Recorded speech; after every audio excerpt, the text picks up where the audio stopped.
met Tamal Krishna Goswami for the first time in 1975 when I briefly joined the Radha Damodar group, and for a few months on my way to India. And of course I'd seen pictures of him before, and I thought anyone who wears horn-rimmed glasses like that must be far out, you know. And so then he came and visited us, and my first encounter was that he opened the door to the bus and said, "Have you met your quota?" I said, "No," and he closed the door. So that was my first encounter. And then, of course, I was mostly in Latin America, and when he started staying more in Texas, then myself with the GBC at that time, we would go and visit him, and so I got to know him to some degree.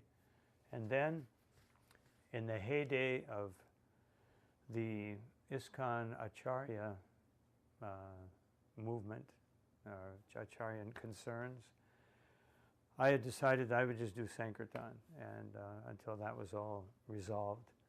And then all of a sudden, out of the blue, I got a call from Tamal Krishna Goswami, who I don't even know how he got my number. But so he said, "So what are you doing?" And I explained, and he said, "Well, why don't you come to Dallas? And you know, I also am concerned about this." So I was very surprised, of all people, that he would be concerned about resolving the Acharya issue. So I came, and we discussed things, and we actually made some changes in the temple, the Vyasasans and everything. And then, so I ended up staying for almost 2 years in Dallas and working with him on a daily basis, different programs. And then that's when I really got to know him and the devotees in Dallas. And after that, we didn't have, I mean, we would meet occasionally and we would discuss.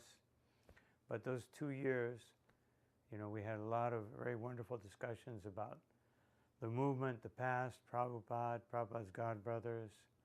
And it was very enlightening and enlivening for me because he had so much more experience. He had been in India for so long. He had heard so many things from Prabhupada.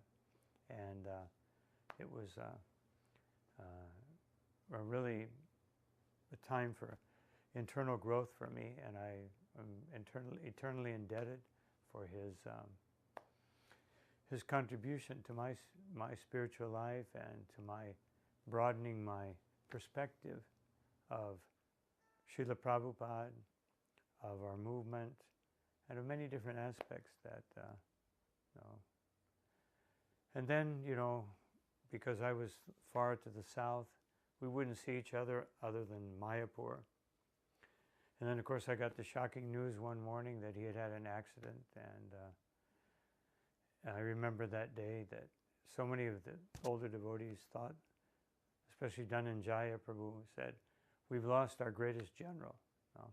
And I definitely felt that way also, that such a valuable person in Srila Prabhupada's service is not with us. Just as Prabhupada has left, he has left to put more responsibility on our shoulders. So anyway, that's a brief outline of my experience with Tamal Krishna Goswami.